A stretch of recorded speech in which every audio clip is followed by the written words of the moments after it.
Hey everybody, welcome you all to mission competition. मैं राहुल गुप्ता आप सभी का स्वागत करता हूं। दोस्तों, जैसा कि आप जानते हैं, हमारा बिहार दरोगा 2021 पीटी के लिए लगातार धुआंधार तरीके से चल रहा है mock test, full length mock test, जिसमें हमने अभी स्टार्ट करा है एडुटेरिया का फुल लेंथ मॉक टेस्ट। और इसमें हमने एडुटेरिया का सेट नंबर 1, 2, 3 एंड 4 हमने दे दिया है। अगर आपने ये वीडियोस नहीं देखे हैं, लिंक डिस्क्रिप्शन में दिया गया, आप लिंक को फॉलो करें, आप वीडियो आपको सीधे सीधे दिख जाएगा। या फिर आप हमारे चैनल के प्लेलिस्ट में जाएं, वहां एडुटेरिया बिहार दरोगा पीटी 2021 करके प्लेलिस्ट बना दिया गया है, वहां से भी आप डायरेक्टली देख सकते हैं। ये जो हमारा वीडियो होगा वो होगा प्रैक्टिस सेट नंबर 5 के ऊपर, और इस प्रैक्टिस सेट का कट ऑफ जो है वो होगा 66 मार्क्स। उम्मीद करता हूं आप सब इस कट ऑफ को जरूर पार करेंगे, इवन इससे भी बढ़िया स्कोर करेंगे। चलिए बिना देरी के फटाफट से आज की जो वीडियो है हम फटाफट से स्टार्ट करते हैं। फर्स्ट क्वेश्चन है हमारा, देखिए, भारत में अधिकतर किस प्रकार के वन पाए जाते हैं? तो भारत में जो है ना, अधिकतर उष्णकटिबंधीय पर्णपाती वन पाए जाते हैं, याद रखें, ठीक है। और इन्हें मानसूनी वन भी कहा जाता है, याद रखें। ये वन 70 से 200 सेंटीमीटर वर्षा वाले क्षेत्र में ये होते हैं। और इन वनों में किस किस पौधे, कौन कौन से पेड़ पाए जाते हैं, जो मुख्यतः जो पाए जाते हैं वो उनमें होते हैं चंदन होता है, शीशम होता है, महुआ होता है, साल, इन सब का जो है पेड़ इनके उष्णकटिबंधीय पर्णपाती वन में ऐसे ही पेड़ पाए जाते हैं। 2 देखते हैं, काचिन पहाड़ियां भारत और किस देश के साथ सीमा निर्माण करती हैं? तो काचिन पहाड़ियां जो है ना, भारत और म्यांमार के साथ सीमा निर्माण करती हैं। यह भारत और म्यांमार के बीच सीमा का निर्धारण करती है और यह पहाड़ी अरुणाचल प्रदेश से लगती है, ठीक है। चलिए क्वेश्चन नंबर 3 देखते हैं, क्या बोल रहा है। जलोढ़ मिट्टी के बारे में कौन सा कथन यहाँ पे गलत है? कौन सा यहाँ स्टेटमेंट रॉन्ग है जलोढ़ मिट्टी के बारे में? देखिए, तो जलोढ़ मिट्टी के बारे में जो स्टेटमेंट यहाँ रॉन्ग है, देखिए, नवीन जलोढ़ मृदा को बांगर कहते हैं, यहाँ पे एक गलत है, ठीक है। तो याद रखें, भारत के उत्तरी मैदान में जलोढ़ मृदा जो है वो सर्वाधिक विकास इसका होता है, ठीक है। और भारत में सबसे अधिक भूभाग पर जलोढ़ मिट्टी ही पाई जाती है। पुराने जलोढ़ मिट्टी को बांगड़ कहा जाता है, ठीक है। पुराने वाले को बांगड़ कहा जाता है, नए वाले को नहीं। यहाँ नवीन बोल रहा है तो यहाँ पे ये रॉन्ग हो जाएगा, ठीक है। तथा नई जलोढ़ मिट्टी को खादर कहा जाता है। क्या बोला जाता है? नए वाले को खादर। याद रखें आप लोग, नए वाले को खादर, पुराने वाले को बांगर। तो हमारा ये स्टेटमेंट गलत है, बाकी तीनों स्टेटमेंट यहाँ पे सही है। हमारा जो आंसर हो जाएगा ऑप्शन नंबर डी हो जाएगा। क्वेश्चन नंबर 4 देखते हैं, क्या बोल रहा है। भारत में बॉक्साइट का सर्वाधिक उत्पादन किस राज्य द्वारा किया जाता है? तो सबसे ज़्यादा बॉक्साइट का उत्पादन जो होता है वो होता है उड़ीसा स्टेट के द्वारा ही इसका सबसे ज़्यादा उत्पादन होता है। नेक्स्ट देखते हैं क्वेश्चन नंबर 6, कांगेर घाटी राष्ट्रीय उद्यान किस राज्य में स्थित है? तो कांगेर घाटी राष्ट्रीय उद्यान जो है ना, ये छत्तीसगढ़ में ये उपस्थित है, याद रखें, ठीक है। 1982 में भारत सरकार द्वारा इसे राष्ट्रीय उद्यान भी घोषित किया गया था, याद रखें, 1982 में, ठीक है, 1982 में। नेक्स्ट क्वेश्चन देखते हैं, क्वेश्चन नंबर 6 है, हमारे भारत के निम्नलिखित क्षेत्रों पर विचार कीजिए, ठीक है। यहाँ पे देखिए, उपरोक्त में से किस क्षेत्र में उष्णकटिबंधीय वर्षा वन पाए जाते हैं? तो देखिए, किस किस क्षेत्र में पाए जाते हैं? तो उत्तर पूर्वी हिमालय में और पश्चिमी घाटी में, इन दोनों क्षेत्रों में उष्णकटिबंधीय वर्षा वन पाए जाते हैं। ऑप्शन नंबर ए हमारा यहाँ पे सही हो जाएगा। नेक्स्ट हम देखेंगे क्वेश्चन नंबर 7, क्या बोल रहा है। देखिए, सुंडा ट्रेंच किस सागर महासागर में स्थित है? सुंडा ट्रेंच, ठीक है। तो ये जो है ना, देखिए, ये हिंद महासागर में स्टेब्लिश्ड है, याद रखें। 8 देखते हैं, अमरावती, हेमावती, काबिनी किसकी सहायक नदियां हैं? तो ये सारी जो सहायक नदियां हैं वो कावेरी की सहायक नदी है, याद रखें। कावेरी नदी का उद्गम ब्रह्मगिरी पहाड़ी से होता है, ठीक है, जो कि इसका जो है ना, कर्नाटक जिला में, कुर्ग जिला एक्चुअल होता है, जो कर्नाटक में पड़ता है, वहां से ये निकलता है, ठीक है। इसके दाहिने तट से मिलने वाली जो सहायक नदी है वो काबिनी है, स्वर्णावती है, अमरावती है। तथा बाएं तरफ से जो मिलता है वो सहायक नदी कौन सा? हेमवती, अकाड़वती, हरंगी, ये सब नदियां बाएं ओर से मिलती हैं, राइट। चलिए 9 देखते हैं, क्वेश्चन नंबर 9 हमारा क्या बोल रहा है। 1 घंटे के अंतर के लिए कितने देशांतर की आवश्यकता होती है? तो 1 घंटे के डिफरेंस के लिए 15 डिग्री देशांतर की आवश्यकता होगी, ठीक है। चलिए, भारत की राष्ट्रीय जनसंख्या नीति 2020 के अनुसार निम्नलिखित में से किस वर्ष तक जनसंख्या स्थिरता प्राप्त करने का हमारा दीर्घावधि लक्ष्य है? तो ये जो है ना, देखिए, कब तक है? तो ये है हमारा 2045 तक, ठीक है। केंद्र सरकार द्वारा 15 फरवरी 2000 को नई राष्ट्रीय जनसंख्या नीति 2000 की घोषणा की गई थी। इस जनसंख्या नीति का जो दीर्घकालिक उद्देश्य जो था वो ईयर 2045 तक स्थिर जनसंख्या के लक्ष्य को प्राप्त करना था, ठीक है। करेक्ट हो जाएगा हमारा ऑप्शन नंबर सी हो जाएगा। 11 देखते हैं, क्या बोल रहा है। गाय के नस्लों में कौन सी विदेशी नस्ल का है? यहाँ पे जो दिया हुआ है सारा, तो ये है ना, देखिए फ्रीजियन, ये विदेशी नस्ल का है, ठीक है। फ्रीजियन जो है ये मूल रूप से कहाँ पाया जाता है, ये नीदरलैंड में पाई जाने वाली गाय की एक नस्ल है। 12 देखते हैं, पाइप्ड प्राकृतिक गैस यानी पीएनजी प्रयोग किया जाता है कहाँ। तो ये जो प्रयोग किया जाता है ना, देखिए ये प्रयोग किया जाता है पकाने यानी भोजन बनाने वाले गैस के रूप में, ठीक है। चलिए 13 देखते हैं, क्या बोल रहा है, किस प्रकार की अभिक्रिया से सबसे अधिक हानिकारक विकिरण पैदा होती है। तो ये जो पैदा होती है, देखिए संलयन अभिक्रिया से ये होती है, ठीक है। संलयन अभिक्रिया बहुत ही तीव्र चाल से होती है, जिसके परिणाम स्वरूप सबसे अधिक हानिकारक विकिरण पैदा होता है। हाइड्रोजन बम जो है ना, नाभिकीय अनियंत्रित संलयन क्रिया पर आधारित होता है। तो यही है जो है संलयन अभिक्रिया, इसी अभिक्रिया से सबसे अधिक हानिकारक विकिरण जो है ये पैदा होता है। 14 देखते हैं, क्या बोल रहा है, निम्नलिखित में से किसका उपयोग परमाणु भट्टी में नियंत्रक छड़ के की तरह इसका इस्तेमाल किया जाता है। तो ये जो किया जाता है, देखिए बोरॉन का इस्तेमाल किया जाता है। ऑप्शन नंबर डी हमारा यहाँ पे सही हो जाएगा, ठीक है। 15 देखते हैं, क्या बोल रहा है, चिली शेरा किसका सामान्य नाम है। तो चिली और शेरा जो सामान्य नाम है वो है सोडियम नाइट्रेट का। ऑप्शन नंबर सी हमारा यहाँ पे सही हो जाएगा। 16 देखते हैं, 16 में क्या बोल रहा है, निम्नलिखित में से कौन कार्बोलिक अम्ल के नाम में से जाना जाता है। तो यहाँ जो जाना जाता है, देखिए फिनॉल जाना जाता है कार्बोनिक एसिड के नाम से, ठीक है। 17 देखते हैं, परमाणु तत्व संख्या 29 किससे संबंधित है। तो परमाणु जो तत्व संख्या 29 है ये संबंधित है डी ब्लॉक से, ठीक है। चलिए 18 देखते हैं, 18 में क्या बोला जा रहा है, देखिए 18 में बोला जा रहा है, जब दो परमाणुओं के बीच आबंध बनता है तो प्रणाली यानी समुदाय की ऊर्जा पर क्या प्रभाव पड़ता है। तो समुदाय यानी प्रणाली की ऊर्जा पे जो प्रभाव पड़ेगा वो होगा घटेगा वो। ऑप्शन नंबर बी हमारे यहाँ सही हो जाएगा। 19 देखते हैं, 19 में क्या बोला जा रहा है, देखिए निम्नलिखित में से किन किरणों में कणीय तरंग की ध्रुवीय प्रकृति पाई जाती है। तो इसमें जो पाई जाती है वो इलेक्ट्रॉन में ध्रुवीय प्रकृति पाई जाती है, इसका ध्यान रखें आप लोग। 20 देखते हैं, क्या बोल रहा है, एंजाइम के प्रोटॉन भाग को क्या कहते हैं। तो एंजाइम के जो प्रोटॉन भाग को बोलते हैं वो एपेंजाइम बोलते हैं, याद रखें। ऑप्शन नंबर बी हमारा सही हो जाएगा, ठीक है। 21 देखते हैं, निम्नलिखित में से कौन रेशेदार प्रोटीन का उदाहरण है। तो यहाँ जो रेशेदार प्रोटीन का उदाहरण है वो है क्रिएटिन। ऑप्शन नंबर डी हमारा यहाँ पे सही हो जाएगा, देखिए। और क्रिएटिन जो होता है ये प्रोटीन बाल, नाखून, सींग जो गाय भैंस में होती है इन सब में भरपूर मात्रा में पाया जाता है केराटिन, ठीक है। 22 देखते हैं, निम्नलिखित में से कौन सा एक किसी भी पाचक एंजाइम का स्रावन नहीं करता है। तो कौन नहीं करता है, तो वो नहीं करता है यकृत, ठीक है। तो यकृत जो है किसी भी पाचक एंजाइम का स्रावित नहीं करता है। पीत का लगातार स्रावित करना यकृत का मुख्य कार्य है, ठीक है। इसलिए पीत में पाचक एंजाइम नहीं होते हैं, फिर भी पाचक एंजाइम नहीं होते पे भी फिर भी यह पाचन में विशेष वसाओं के पाचन में महत्वपूर्ण भाग लेता है पीत, जो यकृत जिससे सारा स्रावन करता है पीत का, ठीक है। नेक्स्ट हम देखते हैं 23, विटामिन B2 का अन्य नाम क्या है। विटामिन B2 का अन्य नाम क्या है।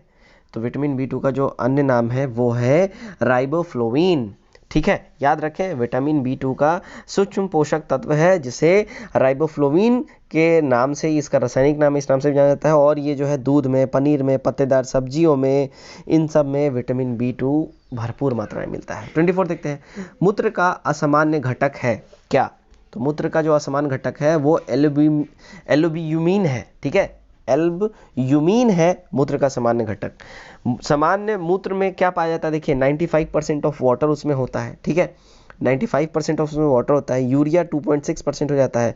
अनावश्यक लवण के जो आयन होते हैं वो सब मिला के 2% हो जाते हैं।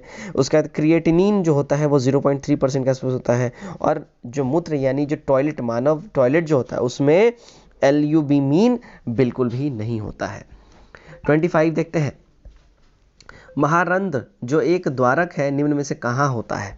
तो ये कहाँ होता है, ये होता है कपाल में, ठीक है।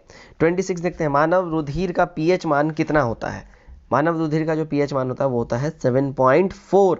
याद रखें, ठीक है। मानव रुधिर का पीएच मान कितना होता है 7.4। और स्वस्थ मनुष्य में लगभग कितना ब्लड होना चाहिए नॉर्मली, तो 5 से 6 लीटर होना चाहिए, ठीक है। ध्यान रखें, यह एक संयोजी उत्तक होता है, ठीक है।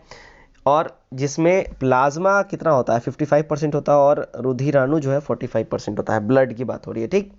चलिए 27 देखते हैं, ईसीजी किसकी गतिविधि को दर्शाता है? तो ईसीजी जो है ना किसकी गतिविधि को दर्शाता है? तो ये हार्ट की, हृदय की गतिविधि को, ठीक है। ईसीजी को क्या बोलते हैं? इलेक्ट्रोकार्डियोग्राम बोलते हैं। ये एक प्रकार का चिकित्सीय परीक्षण होता है। इसमें टेस्ट किया जाता है कि हृदय की गतिविधि और हार्ट बीट वगैरह और हार्ट का पोजीशन क्या है। तो एक तरीके से ये हार्ट का टेस्ट होता है ईसीजी के द्वारा। निम्न में से कौन सा दोनों बहिःस्रावी ग्रंथि और अंतःस्रावी ग्रंथि के रूप में व्यवहार नहीं करता है? तो ये जो नहीं करता है ना वो पीयूष ग्रंथि नहीं करता है, याद रखें। पीयूष ग्रंथि शरीर की सबसे छोटी अंतःस्रावी ग्रंथि है तथा इस ग्रंथि के हार्मोन अन्य अंतःस्रावी ग्रंथियों को नियंत्रित करता है, ठीक है। अतः इसे मास्टर ग्रंथि भी कहा जाता है। जबकि अग्नाशय, वृषण तथा अंडाशय मिश्रित ग्रंथियां जो होती हैं वो बहिःस्रावित ग्रंथि तथा अंतःस्रावित ये दोनों के रूप में व्यवहार करती हैं, याद रखें, ठीक है। 29 देखेंगे हम। निम्न में से कौन सा प्रक्रम अंधकार के समय पादपों के साथ संभव होते हैं? इसमें जो हो जाएगा देखिए चालन और श्वसन। ऑप्शन नंबर डी हमारा यहाँ सही हो जाएगा। 30 देखते हैं। 30 में क्या बोला जा रहा है? देखिए किसी वृक्ष को अधिकतम हानि निम्न में से कैसे पहुंचती है? तो किसी वृक्ष को ना उसकी छाल अगर हम लोग उखाड़ें तो सबसे ज़्यादा हानि उस वृक्ष को पहुंचेगी। अगर हम उसकी छाल उखाड़ ले तो सबसे ज़्यादा डैमेज तब वृक्ष होता है, याद रखें। किसी वृक्ष को अधिकतम हानि उसी टाइम पहुंचता है जब उसकी छाल को नष्ट कर दिया जाए, उखाड़ लिया जाए। छाल के नष्ट होने से वृक्ष में फ्लोएम उत्तक का कमी हो जाता है, ठीक है, जिससे खाद्य परिवहन की क्रिया जो है वो सही से नहीं चल पाती है उसमें। 31 देखते हैं। शुद्ध जल किस तापमान यानी फ़ारेनहाइट पर जम जाता है? तो शुद्ध जल जो है वो 32 डिग्री फ़ारेनहाइट पे ये जम जाता है, ठीक है। चलिए नेक्स्ट देखते हैं 32। 32 क्या बोल रहा है? ओके 32 बोल रहा है अवतल लेंस में हमेशा निम्नलिखित में से कौन सा प्रतिबिंब बनता है? तो अवतल लेंस में हमेशा आभासी और सीधा प्रतिबिंब बनता है। 33 देखते हैं। ध्वनि का तारत्व किस पर निर्भर करता है? तो ध्वनि का जो तारत्व है वो निर्भर करता है आवृत्ति पर, याद रखें, ठीक है। ध्वनि का तारत्व आवृत्ति पर निर्भर करता है। 34 देखते हैं क्या बोल रहा है। 34 में देखिए गैलीलियो के गिरते पिंड के नियम को और किस नाम से जाना जाता है? तो गैलीलियो के गिरते पिंड के नियम को और न्यूटन का तीसरा नियम से भी न्यूटन का पहला नियम के नाम से भी जाना जाता है, ठीक है। गैलीलियो के गिरते पिंड के नियम को Newton's first law of motion के नाम से भी हम जानते हैं, याद रखें, ठीक है। चलिए 35 देखते हैं क्या बोला जा रहा है। 35 में देखिए इनमें से कौन ऊर्जा का एक इकाई नहीं है? तो कौन नहीं है? तो इसमें केजी मिली सेकेंड जो है ये जो है ऊर्जा का इकाई नहीं है, ठीक है। 36 देखते हैं। रेक्टिफायर का उपयोग निम्न में से किसके परिवहन करने में किया जाता है? तो रेक्टिफायर का जो उपयोग किया जाता है वो किया जाता है एसी से डीसी में, ठीक है। इसका जो है परिवर्तन करने के लिए रेक्टिफायर का इस्तेमाल किया जाता है। 37 देखते हैं। उच्चतम न्यायालय के न्यायाधीशों की संख्या बढ़ाने की शक्ति किसके पास है? तो ये जो शक्ति है ना ये सिर्फ संसद के पास है, ठीक है, याद रखें। उच्चतम न्यायालय के न्यायाधीशों की संख्या बढ़ाने की शक्ति सिर्फ संसद के पास है। 38 लोकसभा की बैठक किस प्रकार समाप्त की जाती है? तो ये जो समाप्त की जाती है देखिए ये स्थगन द्वारा, ठीक है, सत्रावसन के द्वारा और विघटन के द्वारा। तो ऑप्शन नंबर डी हमारा सही हो जाएगा, उपरोक्त सभी के द्वारा, ठीक है। चलिए 39 देखते हैं क्या बोल रहा है। राज्यसभा में राज्यों के प्रतिनिधित्व किस आधार पर दिया जाता है? तो राज्यसभा में राज्यों का प्रतिनिधित्व जो है वो दिया जाता है उनकी जनसंख्या के अनुपात के स्थान के आधार पर, ठीक है। तो राज्यसभा में राज्यों का प्रतिनिधित्व उनकी जनसंख्या के आधार पर दिया जाता है। राज्यसभा की अधिकतम सदस्य संख्या 250 हो सकती है, मैंने आपको बहुत बार बताया है, ठीक है। इनमें से 238 सदस्य राज्य एवं संघ शासित प्रदेश से अप्रत्यक्ष रूप से निर्वाचित होते हैं, जबकि 12 सदस्य जो है 12 मेंबर्स इनको राष्ट्रपति द्वारा मनोनीत किया जाता है, ठीक है। 40 अब हम देखेंगे क्या बोल रहा है। देखिए भारतीय संविधान की उद्देशिका अभाव प्रस्तावना किन शब्दों से शुरू होती है? तो भारतीय संविधान की उद्देशिका अथवा प्रस्तावना जो है ये शुरू होती है हम भारत के लोग हैं इस वर्ड से ये स्टार्ट होता है, याद रखें, ठीक है। चलिए नेक्स्ट 41 देखते हैं क्या बोल रहा है, संविधान के किस संशोधन द्वारा लोकसभा के सदस्यों की संख्या 525 से बढ़ाकर 545 कर दी गई है।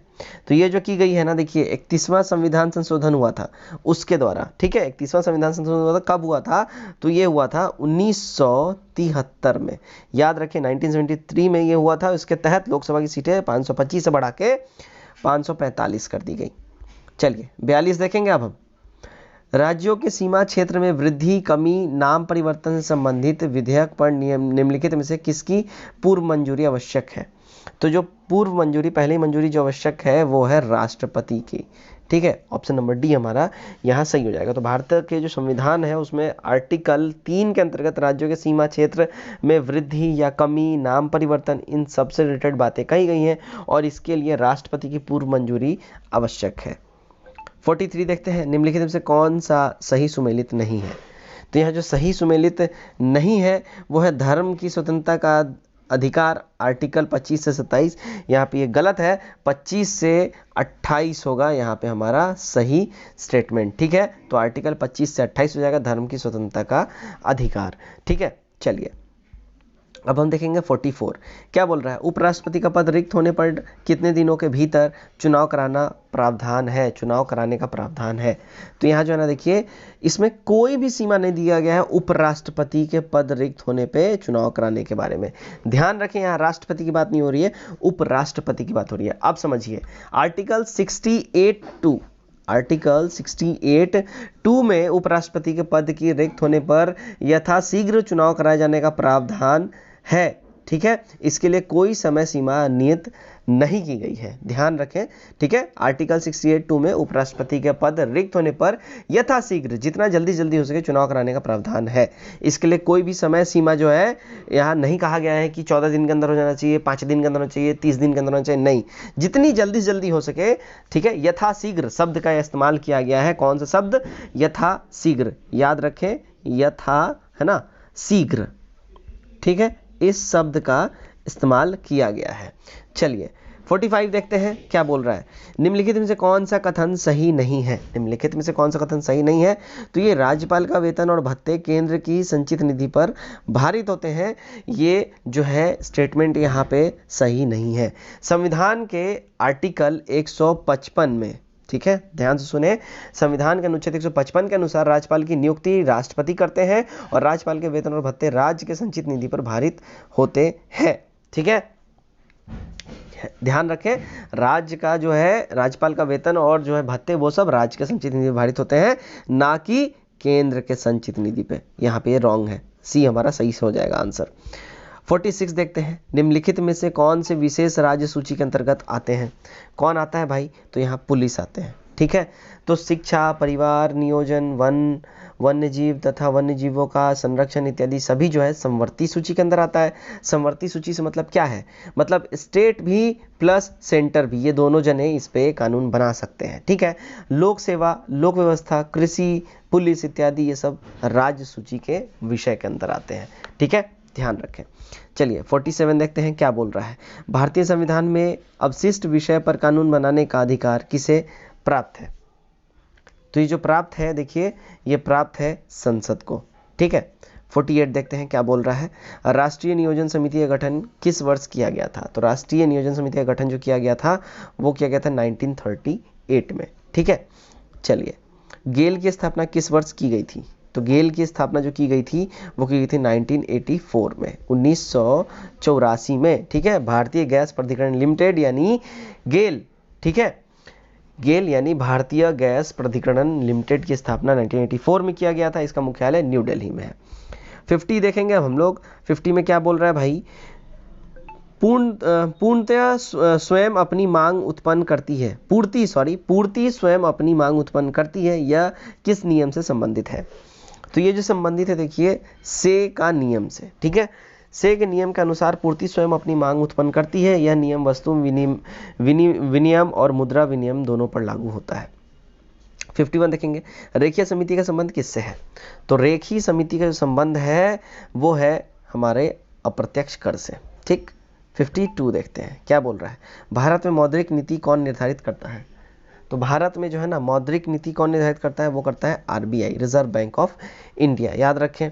ठीक है, अब देखते हैं टाइगर मैन ऑफ इंडिया के नाम से किसे जाना जाता है। तो टाइगर मैन ऑफ इंडिया के नाम से जाना जाता है कैलाश सांखला को। 54 देखते हैं पटना पक्षी विहार कहाँ स्थित है। पटना पक्षी विहार जो है एटा में स्थित है, याद रखें। पटना पक्षी विहार उत्तर प्रदेश के एटा जनपद में स्थित है और इसकी स्थापना 1990 में हुआ था। चलिए 55 देखते हैं हिडकल परियोजना किस नदी पर स्थित है। हिडकल परियोजना तो ये है घाट प्रभा नदी पर हिडकल परियोजना है, याद रखें। और ये कहाँ है, तो ये है कर्नाटका में। ठीक है, याद रखें। चलिए नेक्स्ट, विश्व पर्यावरण दिवस कब मनाया जाता है। विश्व पर्यावरण दिवस कब मनाया जाता है, तो ये जो है मनाया जाता है 5 जून को हर साल। ठीक है, 5 जून को इसका हर साल तो ये हम लोग मनाते हैं। और इस बार जो है 2020 में इसका थीम क्या था, टाइम फॉर नेचर था। ठीक है, और सबसे पहला अगर बात की जाए तो विश्व पर्यावरण दिवस जो है 1973 में मनाया गया था। चलिए नेक्स्ट हम देखते हैं प्रोजेक्ट एलिफेंट की शुरुआत किस वर्ष की गई थी। प्रोजेक्ट एलिफेंट की बात हो रही है, तो ये 1992 में इसका शुरुआत हुआ था, प्रोजेक्ट एलिफेंट। ठीक है, और टाइगर की शुरुआत, प्रोजेक्ट टाइगर की शुरुआत 1973 में इसका स्टार्ट हुआ था ये। 58 देखेंगे हम लोग, अंतर्राष्ट्रीय जैव विविधता दिवस 2020 का थीम विषय क्या था। तो ये जो था ना, देखिए our solution are in nature, see हमारा करेक्ट हो जाएगा। 59 देखते हैं क्या बोल रहा है। विश्व प्रेस स्वतंत्रता सूचकांक 2020 में भारत का स्थान क्या है। तो भारत का जो स्थान है वो है 142वां। ठीक है, विश्व प्रेस स्वतंत्रता सूचकांक में 142वां जो है वो भारत का स्थान है। इस सूचकांक में प्रथम स्थान पर नॉर्वे है, याद रखें। 60 देखते हैं राष्ट्रीय चिकित्सा आयोग यानी एनएमसी के पहले अध्यक्ष कौन बने। तो एनएमसी के जो फर्स्ट अध्यक्ष जो बने वो प्रोफेसर सुरेश चंद्र शर्मा बने थे। ठीक है, चलिए नेक्स्ट की ओर हम बढ़ेंगे। 61 देखते हैं इंडिया पॉजिटिव पुस्तक के लेखक कौन है। इंडिया पॉजिटिव इसके लेखक कौन है इस पुस्तक के, तो ये जो है चेतन भगत इसके लेखक हैं, याद रखें। 62 तंजानिया की राजधानी कहाँ है। तंजानिया की राजधानी, तो ये जो है तंजानिया की जो कैपिटल है वो डोडोमा है, याद रखें। ठीक है, तंजानिया एक अफ्रीकी देश का एक कंट्री है जिसका जो कैपिटल है वो डोडोमा है। लीबिया की बात करें उसका कैपिटल तो त्रिपोला है। ठीक है, त्रिपोला जो है ये लीबिया का हो जाएगा। उसके बाद माली का बात करें तो बमाको है। ठीक है, बमाको का ये जो कैपिटल है वो माली का कैपिटल है। उसके बाद जो है अगर बात करें घाना की कैपिटल की बात करें तो अक्रा है, याद रखें। 63 देखते हैं क्या बोल रहा है। जिला स्तर पर सार्वजनिक वित्तीय प्रबंधन प्रणाली यानी पीएफएमएस को संचालित करने वाला पहला केंद्र शासित प्रदेश कौन बना। तो ये जो पहला केंद्र शासित प्रदेश जो बना है ना वो जम्मू कश्मीर बना है, याद रखें। 64 देखते हैं भारतीय नौसेना दिवस कब मनाया जाता है। तो भारतीय नौसेना दिवस जो है वो हर साल कब मनाया जाता है, ये 4 दिसंबर को मनाया जाता है। भारतीय नौसेना दिवस 4 दिसंबर को हर साल मनाया जाता है और यह दिवस जो है 1971 ठीक है कि युद्ध में भारत की पाकिस्तानी नौसेना पर विजय के याद में मनाया जाता है भारतीय नौसेना दिवस। 65 देखते हैं क्या बोल रहा है। विश्व का सबसे बड़ा सौर वृक्ष सोलर ट्री कहाँ स्थापित किया गया है। तो ये जो स्थापित किया गया है दुर्गापुर में किया गया है, याद रखें। विश्व का सबसे बड़ा सौर वृक्ष यानी सोलर ट्री दुर्गापुर यानी पश्चिम बंगाल में CSIR यानी CMERI की आवासीय कॉलोनी में लगाया गया है। इस सौर वृक्ष की स्वच्छ और हरित ऊर्जा की 12,000 से 17,000 इकाइयों को बनाने की वार्षिक क्षमता है, जबकि इसका स्थापित क्षमता जो है 11.5 किलोवाट से अधिक है। चलिए नेक्स्ट की ओर हम बढ़ेंगे। नेक्स्ट है हमारा 66 निम्नलिखित में से कौन सही सुमेलित नहीं है। तो इसमें जो सही सुमेलित नहीं है देखिए वो है मिनेक्स, भारत और मालदीव, यहाँ पे गलत है। ठीक है, भारतीय नौसेना और जापान समुद्री आत्मरक्षा बल जो है ये JMSDF के नाम से अपना पहला द्विपक्षीय मिनी काउंटर यानी मिनी एक्सरसाइज मिनिक्स इन्होंने अपना किया था। ठीक है, भारतीय नौसेना और जापानी समुद्री नौसेना ने, तो मिनिक्स जो है यहाँ पे रॉन्ग हो जाएगा, भारत मालदीव नहीं जापान हो जाएगा। ठीक है, चलिए यहाँ पे 67 देखते हैं हम। 2020 में साहित्य के क्षेत्र में नोबेल पुरस्कार हेतु किसका चयन किया गया। 2020 में साहित्य के नोबेल पुरस्कार के लिए लुईस ग्लीस का चयन किया गया। 68 देखते हैं क्या बोल रहा है। हाल ही में किस राज्य सरकार ने शुष्क इकाइयों में ग्रीन कॉर्पेट बनाने के लिए जल कला योजना शुरू की। तो ये जो स्टार्ट किया गया है ये है झारखंड गवर्नमेंट के द्वारा, याद रखें। ठीक है, 69 देखते हैं किस सरकार ने संजीवन नाम से एक मोबाइल ऐप को लॉन्च किया है। तो संजीवन नाम से जो मोबाइल ऐप को लॉन्च किया है वो किया है बिहार गवर्नमेंट ने, ठीक है। तो संजीवन ऐप बिहार सरकार के स्वास्थ्य विभाग द्वारा शुरू किया गया है। इस ऐप के माध्यम से कोविड-19 से संबंधित जानकारी जैसे बचाव के उपाय, जांच, उपचार, नज़दीकी हॉस्पिटल में खाली बेड की जानकारी, ये सब इस ऐप के जरिए मरीज जो है प्राप्त कर सकता है। 70 देखते हैं। 29 अगस्त को राष्ट्रीय खेल दिवस के अवसर पर 5 खिलाड़ियों को राजीव गांधी खेल रत्न पुरस्कार प्रदान किया गया। निम्न में से कौन इसमें शामिल नहीं है? तो जो इसमें शामिल नहीं है वो कौन है? तो जसप्रीत बुमराह इसमें शामिल नहीं है। बाकी मनिका बत्रा को मिला, विनेश फोगाट को, रोहित शर्मा को, ठीक है। जसप्रीत बुमराह इसमें शामिल नहीं है। ऑप्शन नंबर सी हमारा सही हो जाएगा, ठीक है। चलिए 71 देखते हैं, क्या बोल रहा है? निम्नलिखित में से कौन सा सही सुमेलित है? सही सुमेलित है यहाँ पूछा जा रहा है। तो यहाँ देखिए सही सुमेलित जो है नुआखाई उत्सव उड़ीसा, ठीक है भाई। उसके बाद चापचर कूट उत्सव मिजोरम, ये भी ठीक है। और फूलदेई उत्सव उत्तराखंड, ये भी सही है। तो सारे के सारे हमारे सही हैं। ऑप्शन नंबर डी हमारा सही हो जाएगा। 72 देखते हैं, क्या बोल रहा है? किस राज्य सरकार ने हाल ही में सैनिकों के लिए निःशुल्क बस सेवा शुरू की है? निःशुल्क सैनिकों के लिए बस सेवा जो शुरू हुआ है वो राजस्थान गवर्नमेंट ने हुआ। ऑप्शन नंबर ए हमारा यहाँ पे सही हो जाएगा, ठीक है। सशस्त्र सेनाओं के शौर्य चक्र प्राप्त करने वाले राजस्थान मूल के सैनिकों को रोडवेज की बसों में निःशुल्क यात्रा की सुविधा मिलेगी, यहाँ पे राजस्थान गवर्नमेंट ने कहा है। 73 देखते हैं, क्या बोला जा रहा है? प्रसिद्ध व्यक्ति बलबीर सिंह जिनका निधन मई 2020 में हुआ, वह किस खेल से संबंधित थे? तो वो जो थे वो हॉकी से रिलेटेड थे, ठीक है।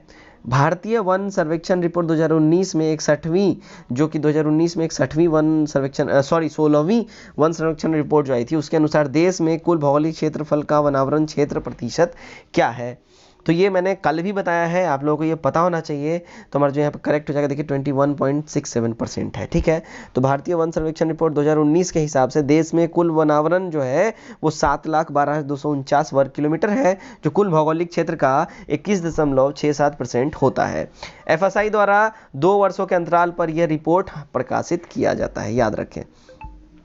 75 देखते हैं, US ओपन 2020 के पुरुष विजेता डोमिनिक थिएम निम्न में से किस देश के खिलाड़ी हैं? तो ये जो है देखिए ये है ऑस्ट्रिया के, याद रखें ऑस्ट्रिया के खिलाड़ी हैं।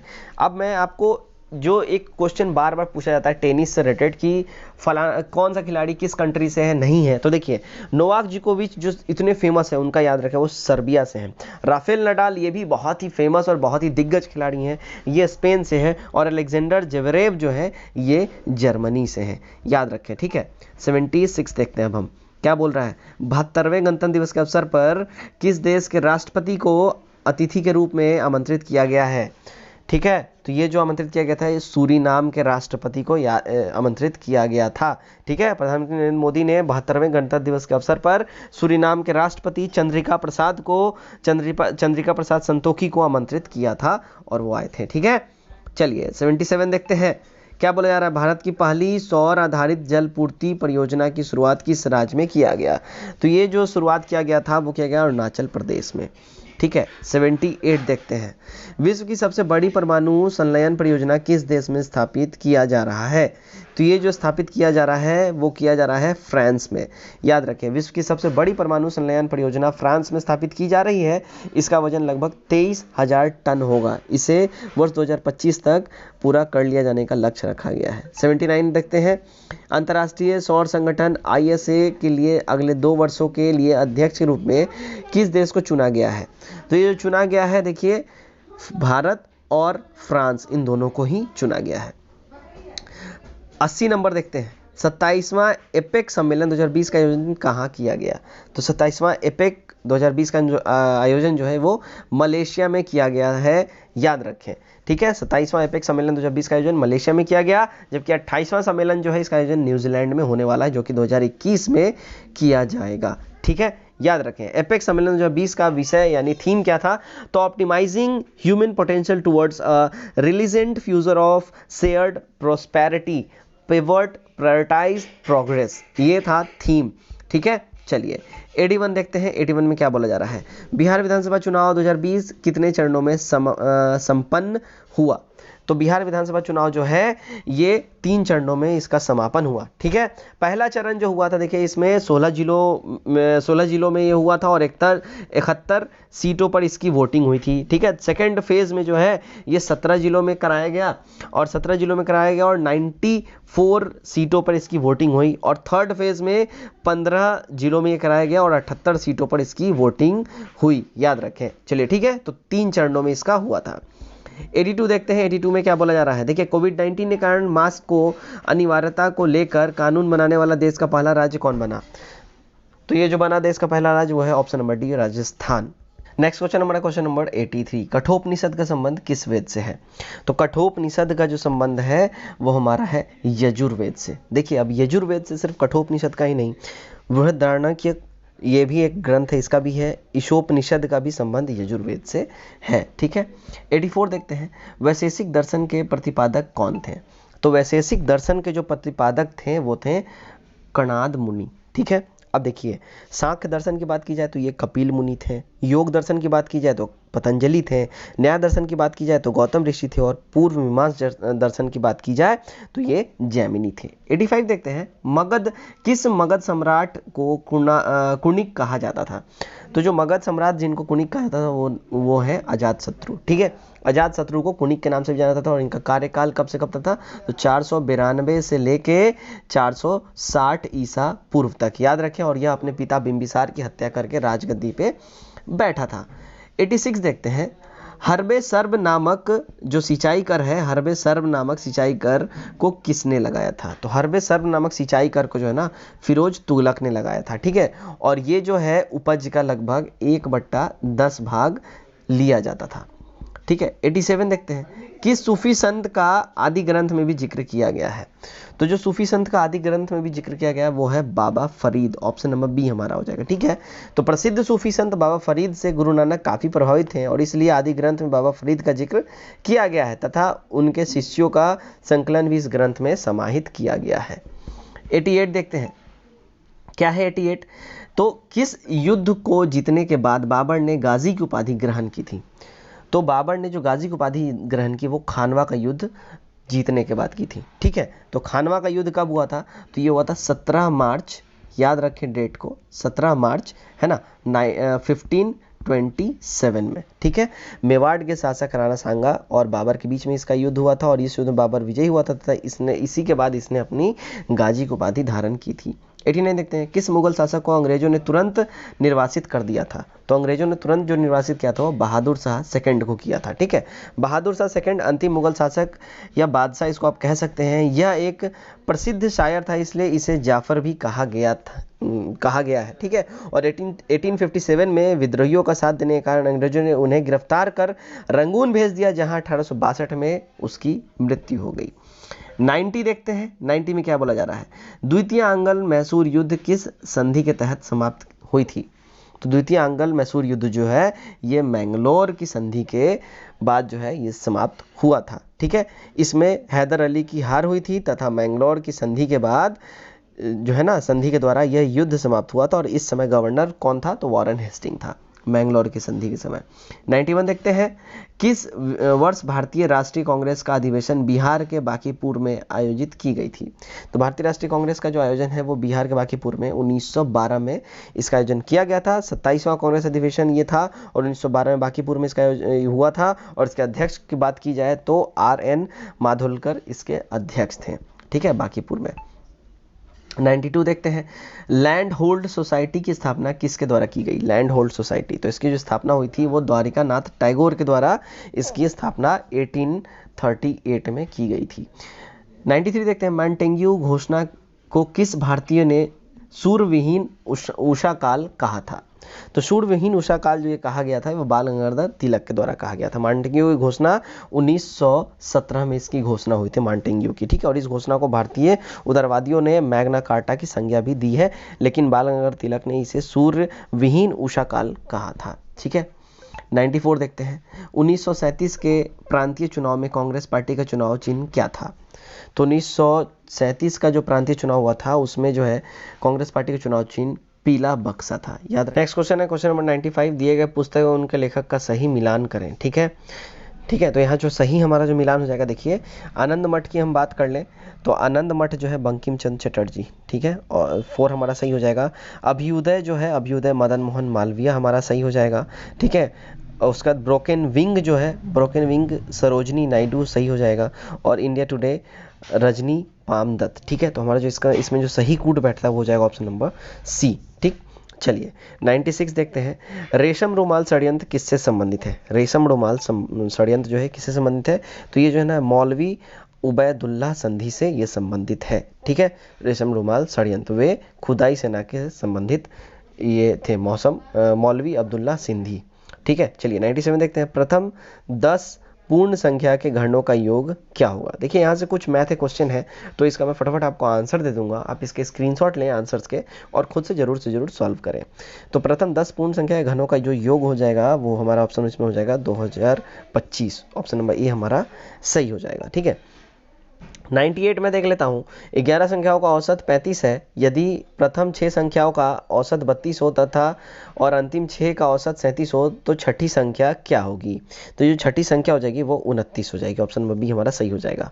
99 देख लेते हैं। 99 में क्या बोला जा रहा है, देखिए किसी परीक्षा में 34% छात्र गणित में फेल हुए और 42% अंग्रेजी में फेल हुए हैं। यदि 20% छात्र दोनों विषय में फेल हुए तो दोनों विषयों में पास होने वाले छात्रों का प्रतिशत क्या है? तो ये दोनों विषयों में जो पास हुए छात्र हैं वो हो जाएंगे 44%, ठीक है। आखिरी क्वेश्चन आज का हम देख लेते हैं, क्वेश्चन नंबर 100। यदि a + b + c = 0 हो तो a² बट्टा 2bc, ठीक है, प्लस b² बट्टा 2ca प्लस c² बट्टा 2ab का मान क्या होगा? तो ये जो मान हो जाएगा, देखिए ऑप्शन नंबर डी हमारा सही हो जाएगा, 1/1/2, ठीक है। तो ये था दोस्तों हमारा इडुटीरिया का सेट नंबर 5। उम्मीद करता हूँ ये सेट आप लोगों को पसंद आया, ये वीडियो आप लोगों को पसंद आया। वीडियो कैसा लगा कमेंट करके जरूर बताएं। और जो सेट का कट ऑफ मार्क्स 66 नंबर रखा गया है कि आपने इसको टच करा, पार करा या नहीं करा, कमेंट करके जरूर बताएं। आज के लिए बस इतना ही, कल दोबारा से मिलते हैं एक और नए सेट के साथ। Till then take care, bye bye and God bless you all.